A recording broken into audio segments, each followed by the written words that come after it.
Hello everybody, my name is Adamell Productions and welcome to my first year anniversary video. In this video I'm going to be revisiting my first ever YouTube video, and that is my Doctor Who companion tier list. So what I'm going to do first of all is that I'm going to rate all these companions obviously, and then afterwards I'm going to go back to the original video and take a gander at the end and see how much things have changed.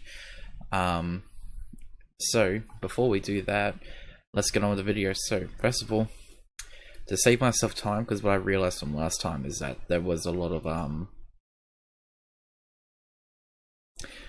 time that I wasted from just going about saying, oh, I don't know this guy, I don't know that guy, or haven't seen or listened to enough of them. So I'm just going to go through now, and I'm just going to go through them all very quickly and just chuck them up there. Yes, no. Yes, no. Yes, no. Yes. This one's Ramana Matu one's going to be of some debate, but we will see. No, yes, maybe. No, yes, no, I don't know. I've seen. Mags, no. Rain, yes. Thomas, yes, no. Comics.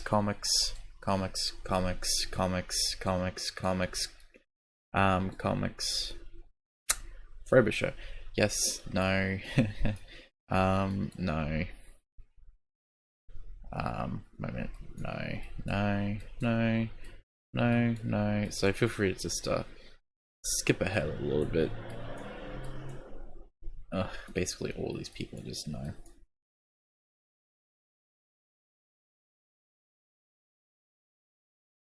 I don't think I have listened. I've listened to just first Stranded box set when it first came out, but that was like 2 years ago now. So, oh no, hang on, June 2020, and that's Tanya Bell. I listened to that for the first time like almost 2 years ago now. So, yeah, I'm about to throw Tanya out. Sorry, Tanya. Okay, so this is whom we are left with. That's a lot that I haven't seen and listened to yet, but I'm getting there. I'm getting through my Who. I'll get there eventually. So starting off with Adam. Now, Adam isn't a bad opinion per se. He's just there for two stories, so it's not really like he's essential or anything. He's not as bad as people say he is, but he's certainly not great either. He's just like a benchmark. See, he is the benchmark. Not good, not great. Good in his first story, didn't really have a great last story, but whatever. Adric gets a bad rap a lot. I really did like Matthew Waterhouse in season 18. I thought he was really good with Tom Baker, especially in stuff like State of Decay, Full Circle, Warriors Gate. Honestly, every single story that he's in season 18, he's not as bad as people say. Like, yes, there are a few stilted deliveries. There's a bit of acting in that. It's a bit, how you doing? But on the whole, he's not bad. He's not bad, guys. Just give him some slack. For season 19, for what I have seen so far, I have seen Castrovalva, which he was only in, well, spoilers, but he was only in like 20 minutes of that, so it's not really not really great benchmark book there. But I have seen his final story, Earthshock, and that does redeem his character a little bit, so I think he's more a high C character. Amy is easily a low B character. I've seen a lot of people say that season 6 and season 7 really did ruin Amy's character, and I don't really agree with them. Season 6, I don't think she should have left after season 6. I see a lot of people say that Amy's character would be fine if she had left with Rory at the end of season 6, but I don't mind that she came back at the beginning of season 7. it wasn't really that big of a deal. I think that the sort of plot line that they go through isn't as bad as people say it is. In fact, I think it's very real. And I'm glad they did follow that up with a little story arc of their own. The Brigadier. I think I do like the Brigadier better than I like Amy. He's just, any story that the Brigadier is in is just awesome. Most stories, that is. I did listen to the recent Ninth Doctor box set. Not great.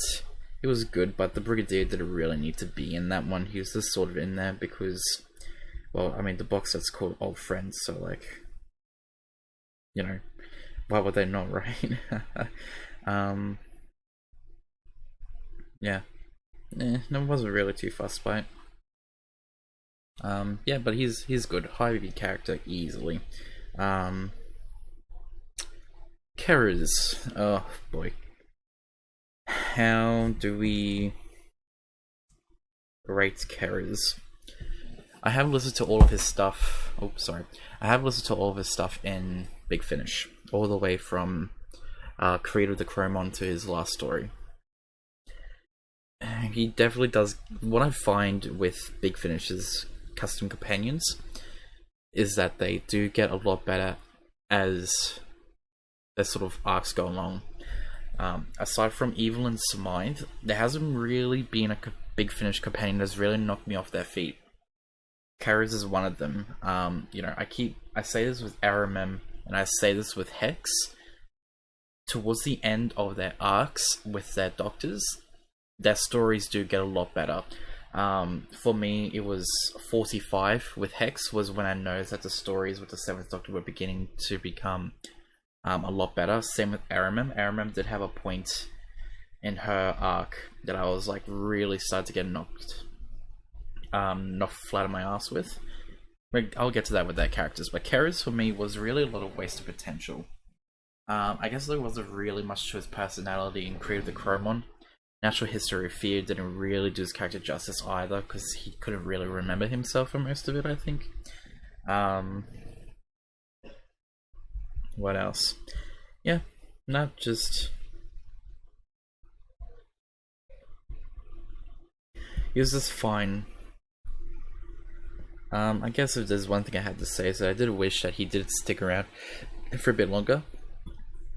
His ending was really impactful, but his story was not, his final story was not that great. Oh, Captain Jack Harkness, okay. You know, just for the sake of like speeding things up, I think I'm going to put everybody up to F so I'm not constantly cycling back and forth as well. Although some people will remain in F. Possibly. I haven't quite decided who's going where. I will be looking back at my old video as well, just to see how much my thing has changed since then, if I've got any new companions or whatnot. Oh, what have I done? Ramana is meant to go after Ramana.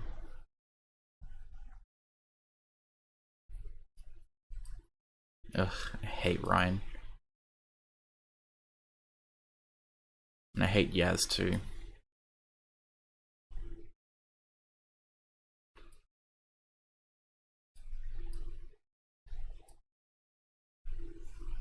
The sister. Almost there. Oh, and I've fucked. Oh, well, oops. So, Captain Jack Harkness, he is once again an easily high B character. I have seen a post on our Facebook thing a while ago saying that I do think that after series 1 of Doctor Who, he does sort of become watered down. His portrayal in Torchwood is fine. His portrayal in season 3 of Doctor Who is fine as well. But it just feels like we got this morally ambiguous character.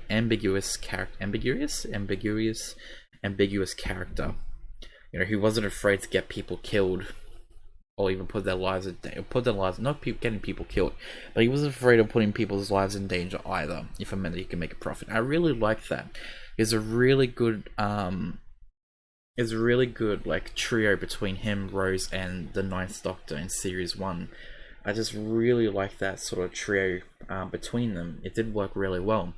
And then from Torchwood in series 3, his character does get a lot watered down from this ambiguous person into just a more carefree, relaxed, more chaotic good character. You know, whereas we had a chaotic neutral, now we have a neutral good or a chaotic neutral character. And that's not to say that, you know, that's bad or anything. He certainly is still Captain Jack Harkness, but I think I would have liked him if he did stay that his series 1 form over his series 3 form.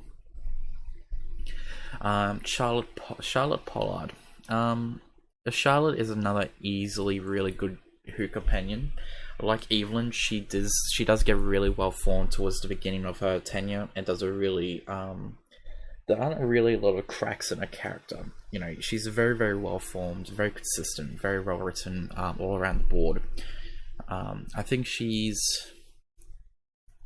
I would put her once again in a high B, high in the Captain Jack, but not a high A character. She hasn't really dazzled me that much where I go, yes, this is definitively an A character in my opinion.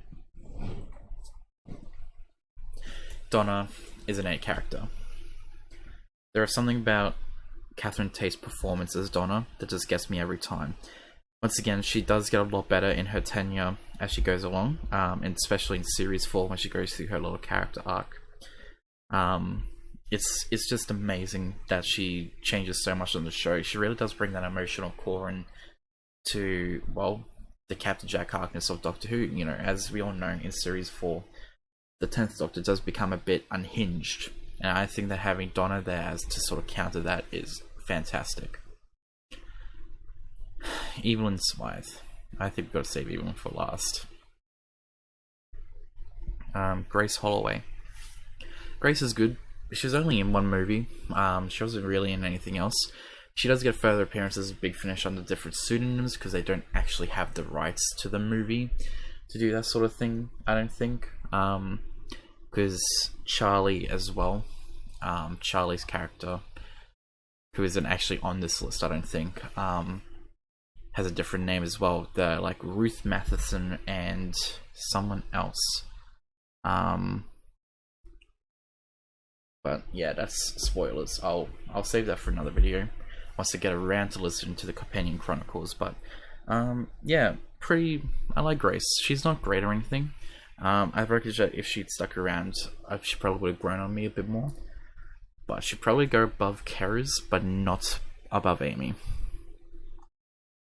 Graham is easily one of the only good things about Chibnall's Who. For those who saw my original ranking companion videos, Graham, Chibnall's Who is not great. It's not good. It's not bad. It's certainly not as bad as people say it is, but it's not great either. But Graham is one of the only good things about it. That's all there is to say. Harry, I think is either a low B character or a high C.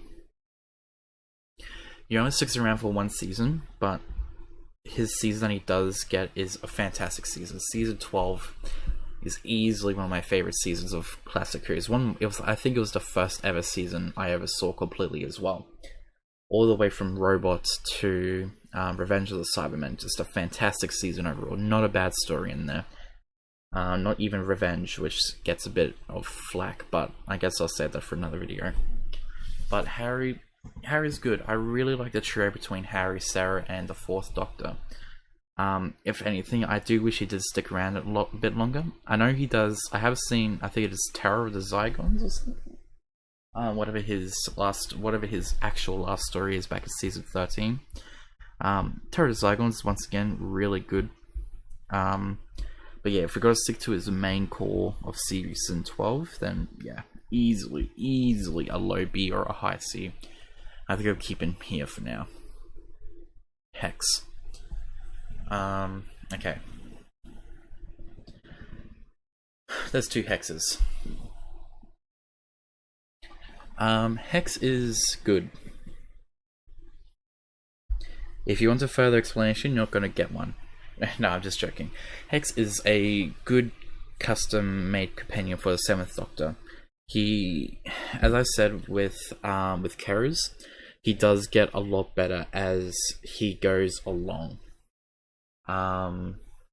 His first few stories, like The Harvest, is good, but he doesn't really find his sort of sweet spot until 45. 45 is a phenomenal anniversary story, and I love 45 to absolute pieces. There's not a like it's great. 45 is great, and from that point on, it's like they finally got the character well nailed down. He went from being just the nurse to being Hex, and that's what I really like.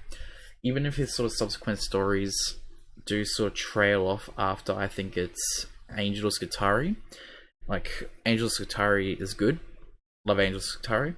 But there are a few duds among there. Like, I know I'm not gonna make any friends for this, but I did not like Black and White. I did not like Project Destiny, and I did not like A Death in the Family. I know there's supposed to be some, like, Black and White is supposed to be like one of the biggest things, as well as A Death in the Family and Project Destiny, but they did not live up to the hype. I listened to them. Project Destiny was good, but A Death in the Family, I think people just confuse convoluted and with just being smart. A Death in the Family could have been 10 times less complicated and still would have functioned as a perfectly normal story, which was a shame because it wasn't a very good story in the first place. Which, despite Evelyn being on front and center, she was probably only in like 20 minutes of the entire thing. So, it's not a very good conclusion to one of the best arcs that have been in Who so far, which is a real shame. But Hex, all in all, he gets some really good stories. He does get really fleshed out as he gets along. So I think he's going to have to go above Keras, but probably no, he'll go above Grace, but he won't go above Amy. Leela, I'll save for later as well. Liz Shaw. Liz, I like Liz. I think she's better than... No, she's probably not better than Donna, but she's still easily a high A character. There is something about Liz that I just really like. She's not a really... Once again, season 7 is a phenomenal season. There's not a single bad story in there. Inferno is fantastic. It's one of my favorite Classic Who stories of all time. I actually rewatched it a couple of weeks ago, and it still really holds up. But there's something about Liz that I just really like about her character. She is, she's smart. She's not afraid to give back to the Doctor, but she also understands that, when he means something, he means something. Like, it's that really good balance. It's a real shame that she didn't stick around much for season 8, and all she got was just a single line saying about how she moved away, blah blah blah. But Liz, love Liz. Easily a mid-A character. Lucy Bleeding Miller. I did rewatch a little bit of the first video. I wanted to go into this blind, so that I wouldn't have like much of a bias towards putting people somewhere.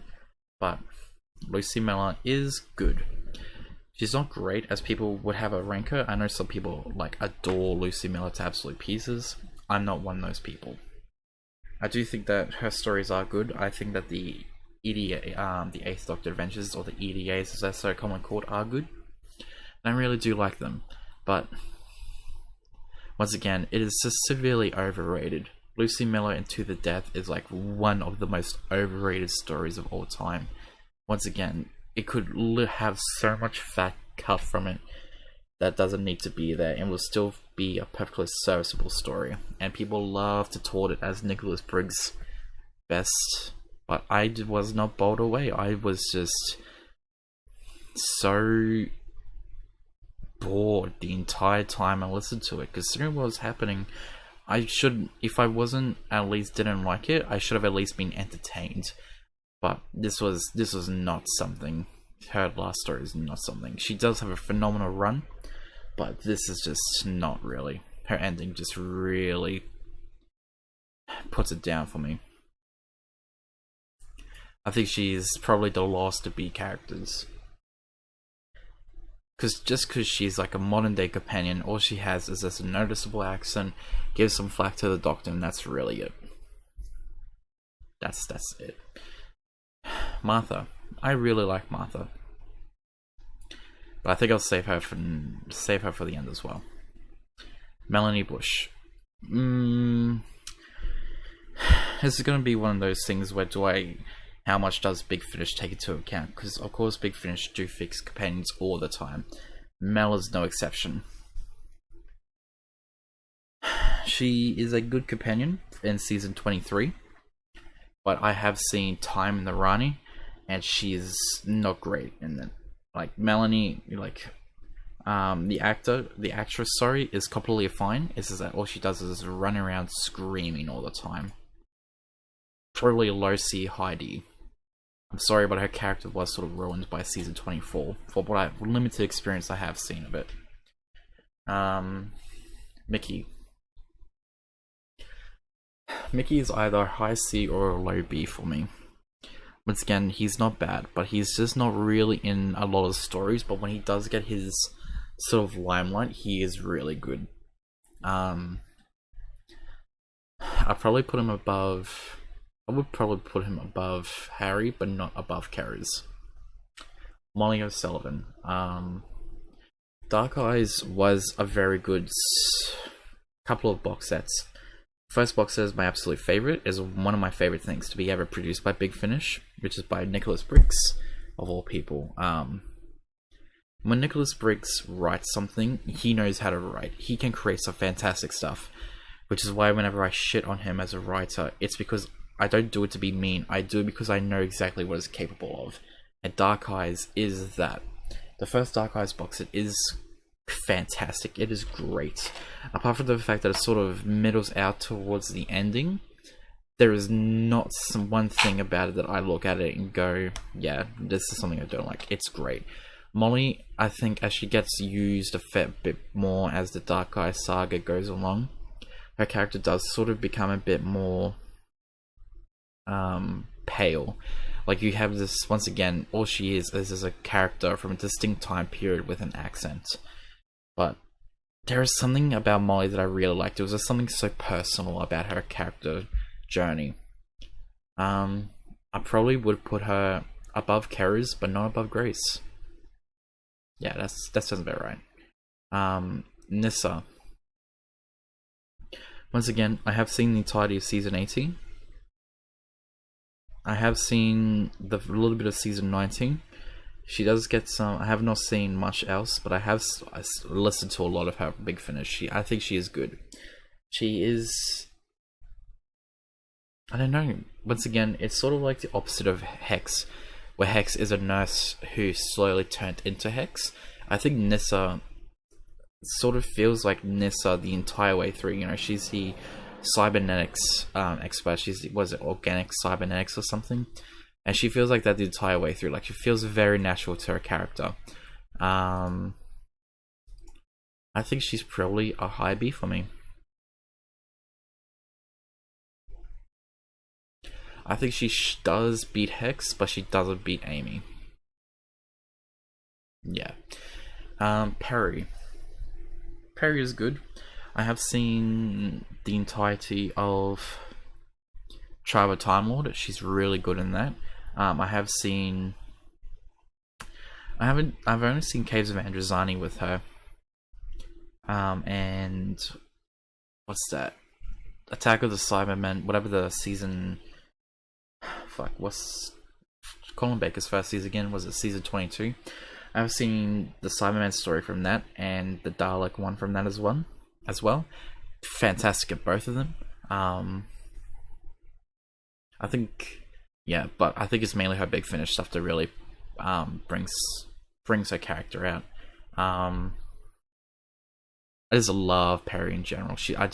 There's something about her pairing, especially with season 22 Doctor does this really good. And contrary to popular belief, season 22 Doctor is not bad. I know people say that they can't find him real likable because he's too mean, but I like that they sort of went in that direction for his character. But I guess that's just another video for another day. So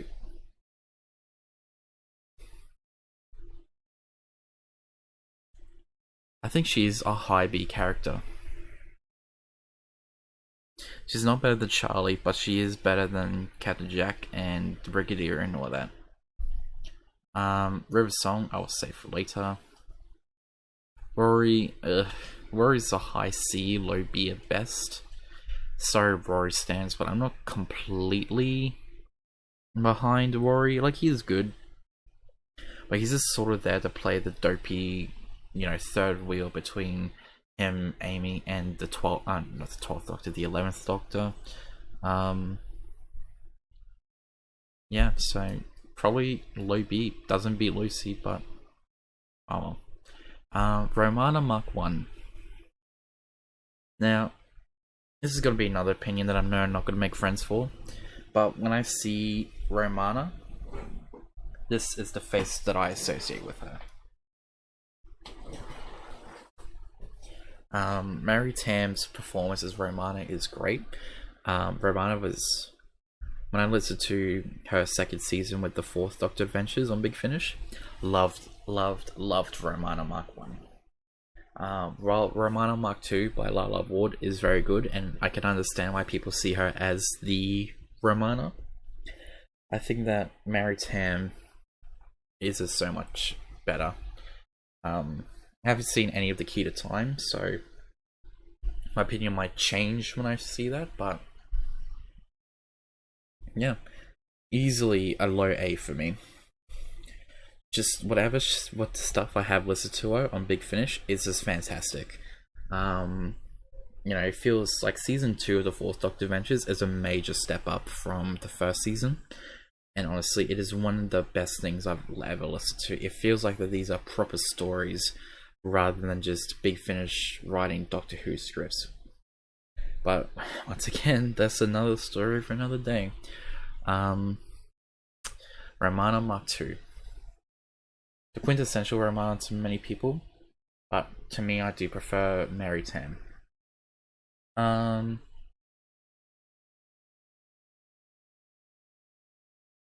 She is easily a B character for me. I don't know. I don't really know where to put Ramana Mark 2. I think the Gallifrey stuff, the early ones, are like amazing, but as Gallifrey has gone along, it has started middling out majorly and is incredibly boring to listen to now. I have seen all of season 18, but I haven't seen anything before that. But yeah, her stuff on Big Finish is pretty good. Not great, but good. So I think probably after Keras, but not before Molly. Rose. Rose is good. Her stuff with season 1 is great. She's honestly best Rose in season 1, series 1. But series 2 does not do a character justice. I hate where they took a character in series 2. It was not a great direction to go, and really did ruin her character, but that's just another video for another day. She has some fantastic stories. Rose Tyler and the Dimension Canon is really good, especially the first story. But there have been another 2 box sets for announced that too, so I gotta get around to that eventually. But yep, apart from that, it's just if series 2 hadn't happened and she had left at the beginning of series 1 like originally intended, then I think she would have easily been like a high B character. But because of series 2, she's just gonna have to be somewhere at B. Better than Mickey for sure. Better than Molly. Better than Nissa. Better than probably not better than Amy, but probably better than Nissa. Ryan, you are the lowest of F characters. Same with Yaz. Honestly, Yaz and Ryan are just some of the worst things about Chibnall Who, and it's really saying something. Ryan's personality traits just sort of drift in when the writers needed to. Like his dyspraxia doesn't even come up in most episodes. It's just something that the writers be like, oh yeah, he has this thing, and they just forget about it. That's his character. Ryan is just there to fill diversity quotas. Same with Yaz. That is it. If you were to remove these two from the equation, what would you have? What would you really have? Yasmin Khan and Ryan should have been, well, probably some of the best characters we've had in a while. We had a really good family dynamic possibility for the 13th Doctor, and all we got was fake dyspraxia and watered down version of insert any companion from 2005 onwards. What do these two really bring to the table in Chibnall Who? Like, you could make an argument that Flux maybe did something for Yaz's character, but no, it really doesn't.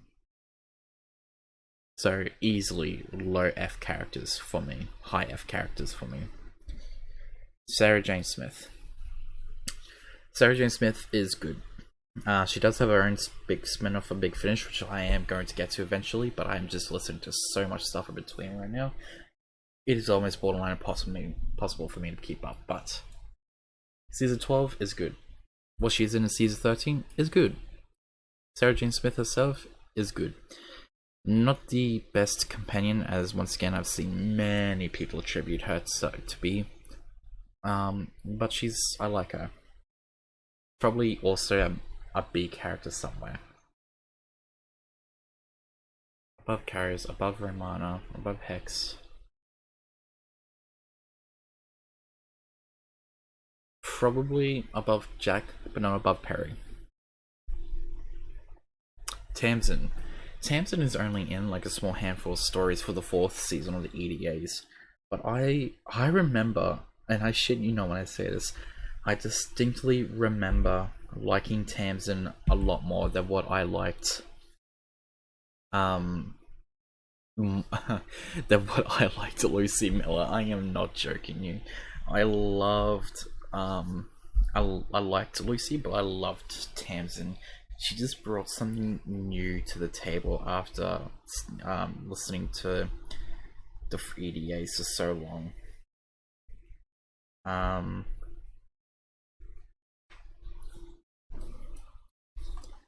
Yeah, but she's in so many good stories. Season 4 is really good just in general, with the stuff to do with Graham Gunn's character, who I'm not going to spoil. But just listen to Season 4 and you will understand what I mean.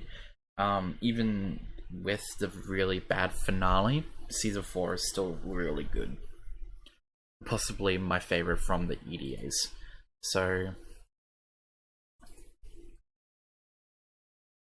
Tamsin honestly could go above a lot of these guys in the B range. Probably would honestly go between between Amy and Rose. Tegan. I should probably no, I'll keep Tolo in for the time being. Tegan is good. I like Tegan. She's mouth and legs, and I do think that her stuff at Big Finish is really good, but as I really do a character justice. She's just written as a stereotypical Australian, but I think Joseph Lidster probably wrote for her best in The Gathering. Is it The Reaping? No, it's The Gathering. Honestly, she's the most well-written character there. And Janet Fielding as Tegan as well is just really good. For what I have seen of her, and what I've listened to her as well, she's probably just a low B character. I would honestly probably choose her over Ramana, but not Keras. No, choose her over Keras, but not Ramana. That's sort of where I'm sitting with her for the time being. Turlo.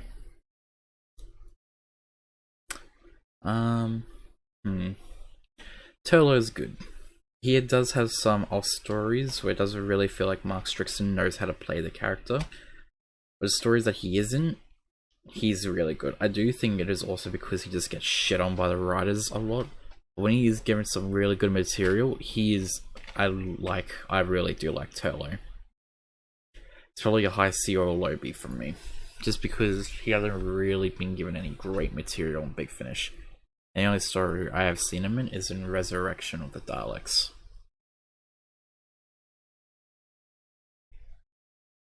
So probably...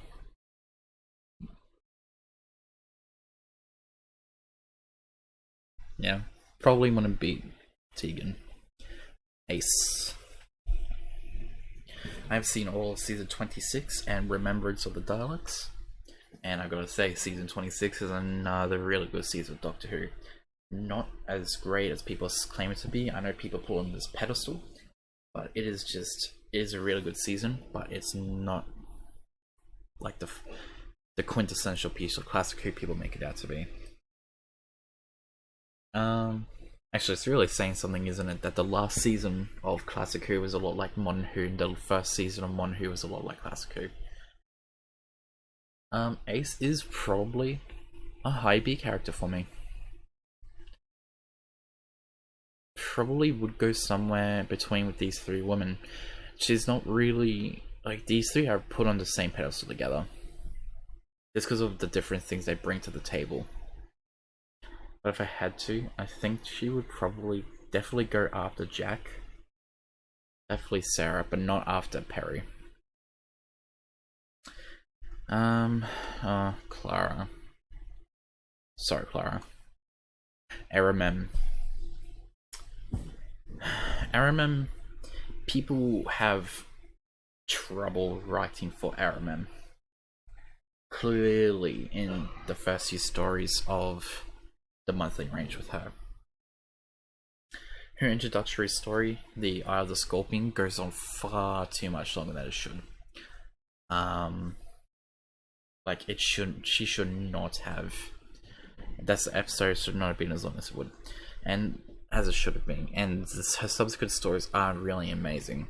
Apart from a few stories that have wowed me, it is generally her stories later into a run that have really knocked me flat on my ass. Apart from, like, The Axis of Insanity, which is really good, The Roof of the World, which is really good, there haven't really been a lot of stories with Aaron that I could go, yep, I really like this one, yep, I really like that one from her early stuff. It's more of her later stuff that really gets my good attention at least. Yeah, apart from that, let's rank her. So,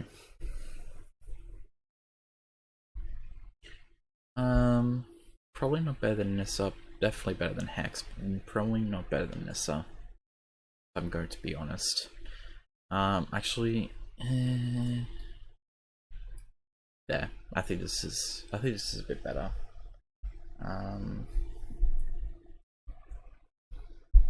Sorry guys, I'm back. I just had to go to the toilet really quickly.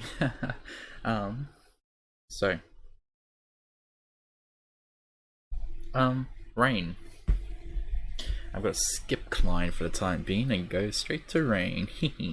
Rain is good. Her lost story stuff. Well, I mean, yeah, it's good. I mean, there's not really a lot to really go on with Rain. I do like her, but since her stuff in season 27 is meant to be a direct carry-on from season 26, plus Unit Dominion, it is a bit of a step down from Ace, and I think that is something you do want to avoid when you introduce a new companion for Doctor Who. It should never be a step down. It should either be, if it's not a step up, it should be a step to the left or to the right. What I mean by that is that you shouldn't have a character who is, if you don't either elevate that character somehow, you should either bring something new to the table with them or do something else with that character.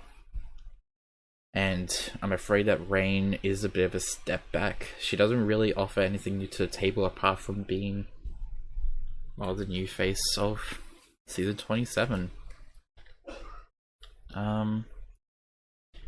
probably just a high C from me. Her stuff in Dominion was good, but it's not really anything nut-worthy from me. Thomas Brewster.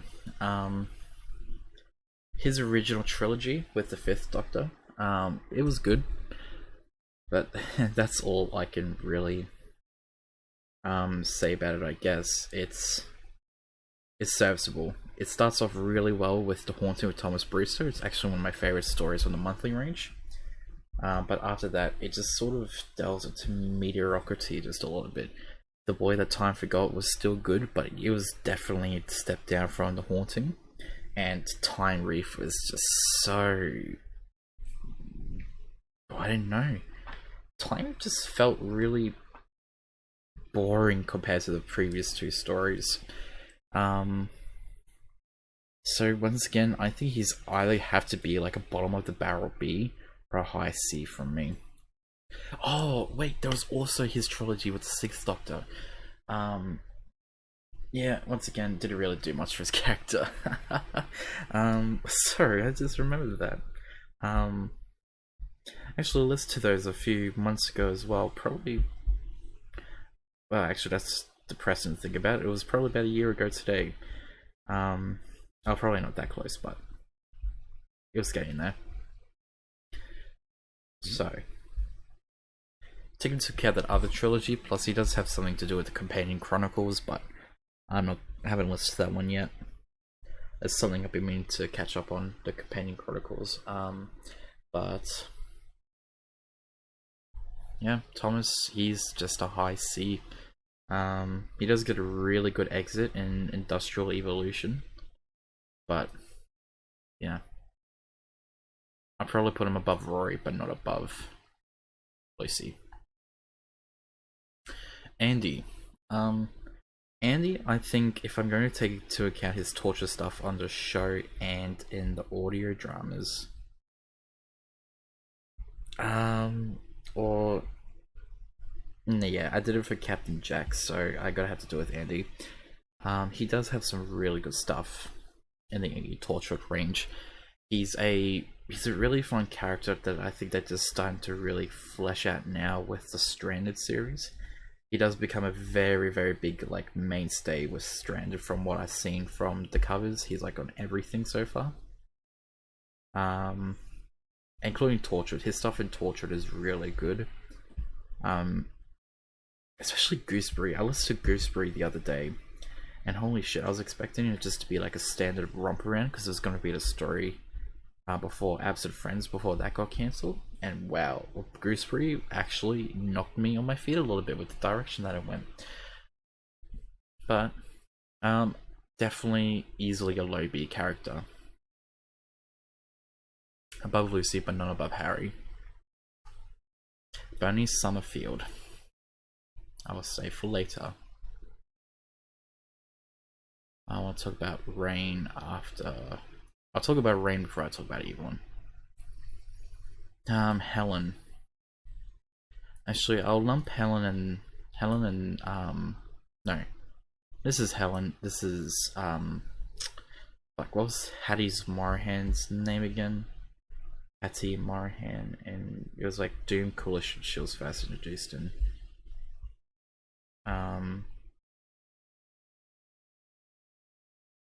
No, I was right, it was Helen. Oh, it's Liv. Helen and Liv. Sorry, I probably said the name, so I've just completely forgotten it. I will admit, I'm only just finished Doom Coalition 3 the other day, and Helen has only really started growing in me then. Her stuff previously was fine, but it's not really as though it's fantastic, really. That's all I can really say about it. It feels like only recently that she's really started, coming to her own form.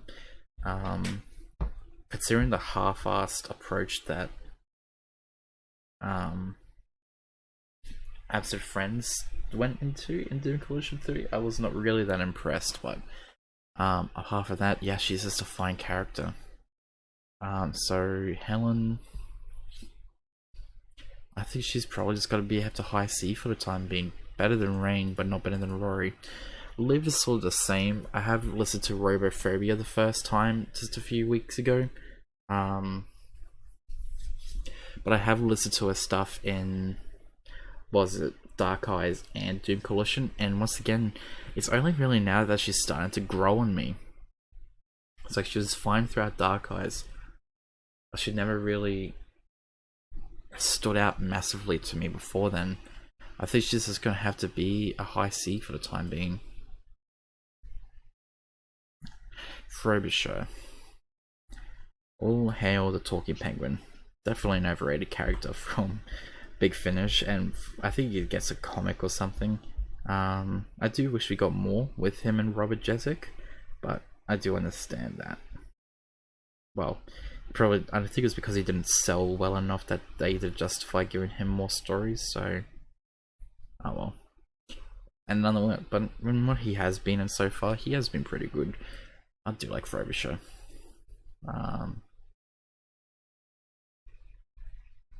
Probably better than Mickey, but not better than Keras. Alright, so now we have the big six. Out of these, I would probably rather talk about Leela first. And then Martha. So, Leela is good. That's all there is really I can say about it.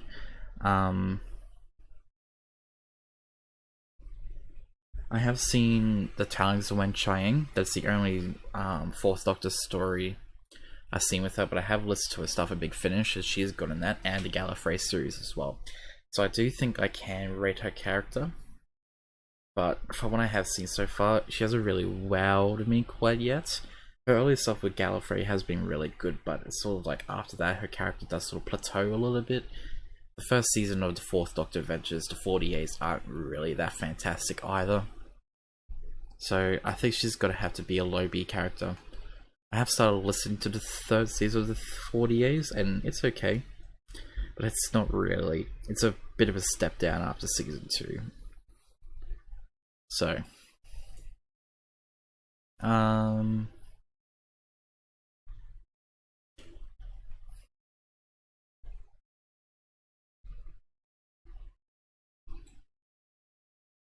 Yep, before Turlo, but not, but after Hex. No, Keras. Sorry, Keras. Martha. Martha is an underrated companion. She's good. Her stuff in season 3, series 3, is actually really, really good. And honestly, I just love Freema Agyeman as Martha. She has got a box set of Big Finish now, something I have been meaning to listen to, the Year of Martha Jones, but it has gotten sort of... oh, excuse me. It has gotten a few mixed reviews based on what I've seen so far. So, but that's not really something I've listened to yet, so I can't really judge about based on what I have seen from her in the TV show.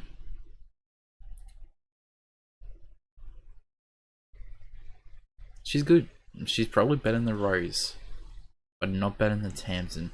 But I probably did put Tamsin a little bit too high. She's probably like this. Is a bit more like it. River's Song. Apart from an overly complicated story to do with her, I do really like River. I think the idea of River is a lot better than River itself.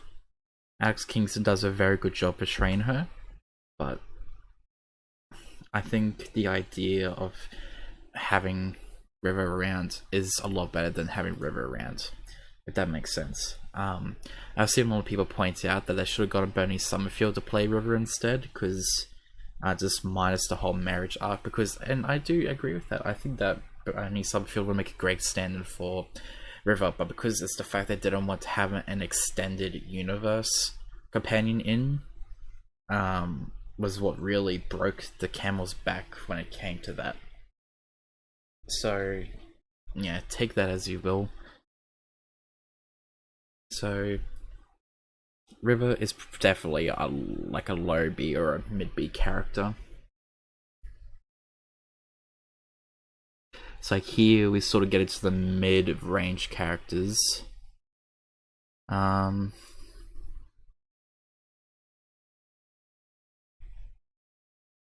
So like the more I think about it, the more I want to put her up.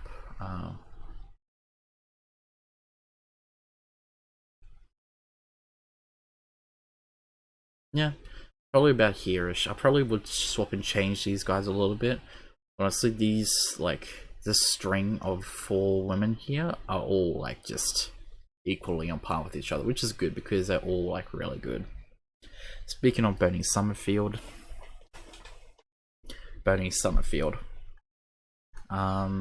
Actually, I'm not sure I can say that I know Bernie Summerfield that well.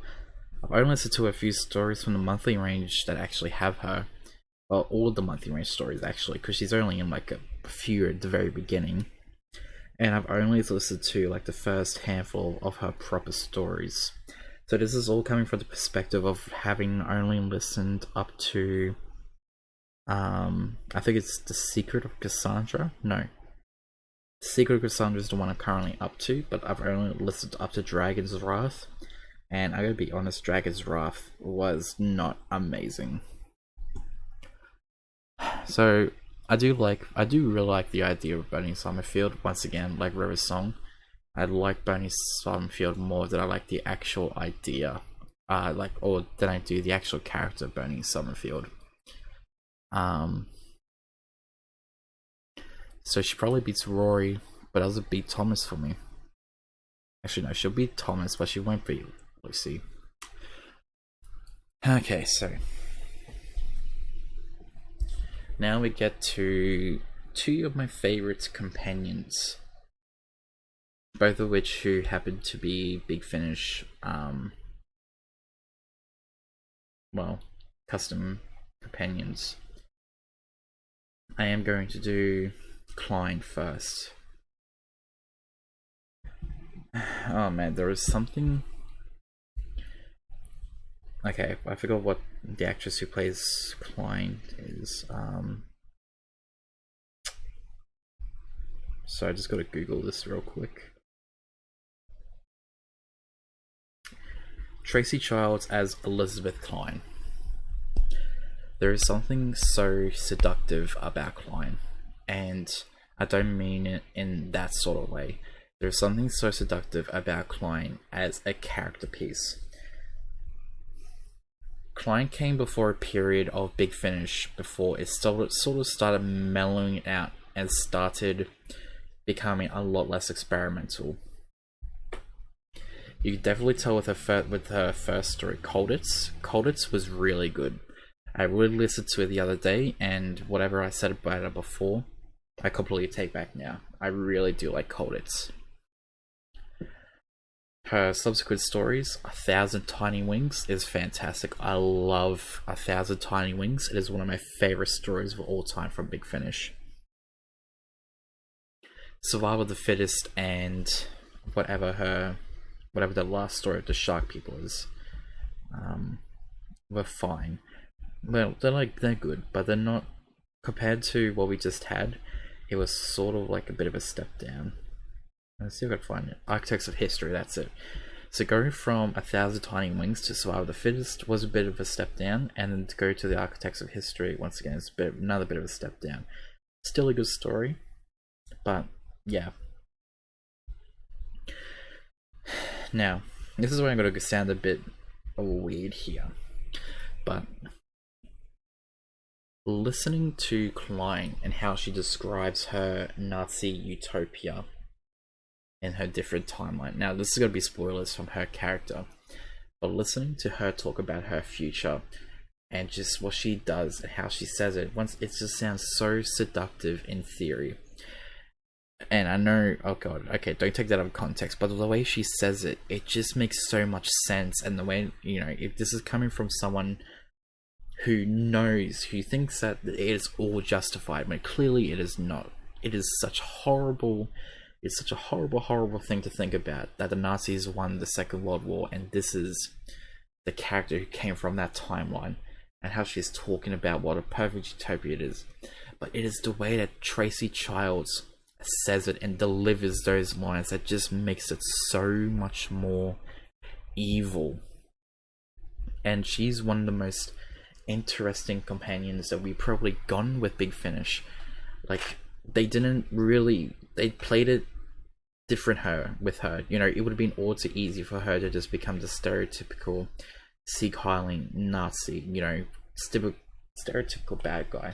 But here we have probably someone who is one of the most intelligently on par with the Doctor. Not that anybody could be on par with him.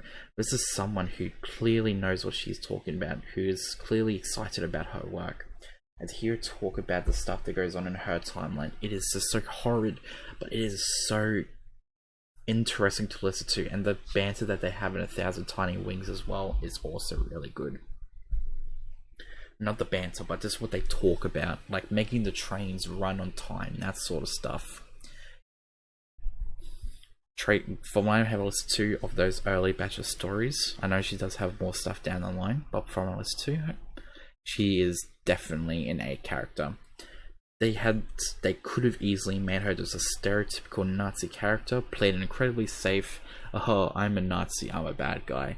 But instead they made this morally ambiguous character where, yeah, you know, what she says, it is all justified in her mind. It is clearly horrible, but the way she delivers those lines just makes it so much more evil. And that is why I really like Klein. They didn't make her the stereotypical Nazi character. And they actually did something interesting with her later on. And now, of course, the closing curtain. Evelyn Smythe. Now, if you had seen my original, well, ranking companions, you already know where she's going, and she's always going to the S tier. Even going into this video, I knew damn well where I was placing Evelyn Smythe. There's never a doubt in my mind for a single second where she was going. Evelyn Smythe's character is one of the original Big Finish companions for the monthly range. Of course, you had Aramem, you had Hex, but you have Evelyn fucking Smythe, who was well formed by her first story, and then everything after that just sort of builds upon that character like so well. She's just awesome. Maggie Stables as Evelyn Smythe is just awesome. I can't really pinpoint a reason why I do like her so much. It's just one of those things where the more I re-listen to her original stories, the more I wish that Big Finish would stop playing it so safe with their companions. Here we have an elderly companion for the 6th Doctor who knows her history, who isn't afraid to stand up to the 6th Doctor, and stories like Project Lazarus really showcase that well. The sort of emotional depth from that character. And instead now I've been listening to the new stuff with, I think it's Flip. And I've got to say, this is going to make me sound like a bastard when I say this, but I'm not been impressed with Flip so far. I've listened to about half a dozen stories with her. They're all good, but they're just playing it so safe with the companions now, of just having someone with a distinct accent going around who occasionally has a bit of edge with the Doctor. Here we have the best form of that. Someone who isn't afraid to stand up to him, and someone with emotional depth that when things do happen, you know, we are completely on board with it. Her final story, I think, did not do her character justice well at all. I think it was only thrown in for the sake of doing it. And while I can see the writer's attention behind it, it does not feel like a very natural way for a character to conclude at all. I do appreciate it, I do understand where it went, but actually no, it did feel like a very natural way for a character to sort of conclude. But if you're telling me that it has to be part of that story, then no. No, that is not how it should have ended. But apart from that, she's been in so many good stories. The first half of Project Lazarus is amazing. Jubilee is amazing. Blood Tide, I know it's a bit controversial, but it's amazing. The Thomas Brewster trilogy, it's good. It's not amazing, but it's still really good. She's just been in so much good stuff.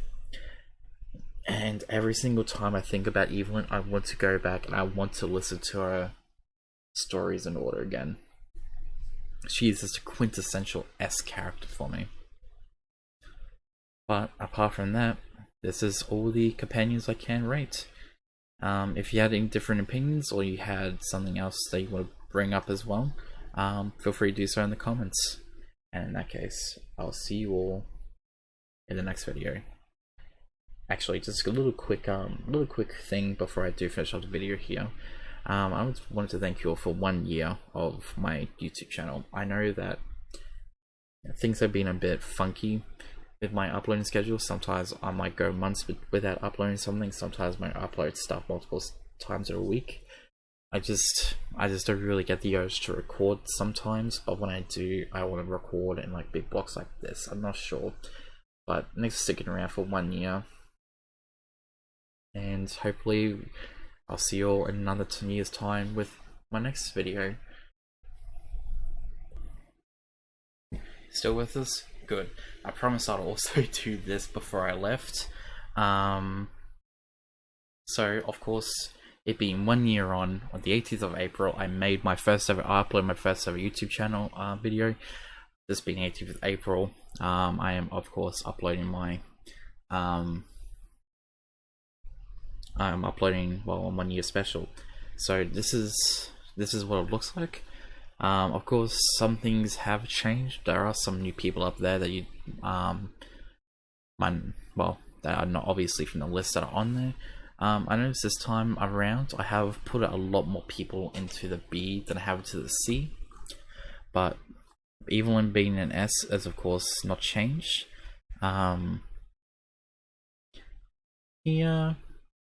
Yeah, there are a lot more people in, like Rain is in here, but she wasn't in last time. Same with Klein. What else? Oh well, you could probably see for yourselves. Oh yeah, Liv's right there. Helen is on here now. Hex is on here now. Yeah, this is it. So of course he's a C range, so obviously a lot of people have been moved into the B. I think it's because Big Finish, maybe I've just mellowed with age, maybe I was too harsh in this video. But yeah, of course some things haven't changed. But this is it. Once again, thank you all for watching, and hopefully I'll see you all again in the next year's time. I swear to God, this is the last time I'm going to add a little bit onto the end of this video. Bye.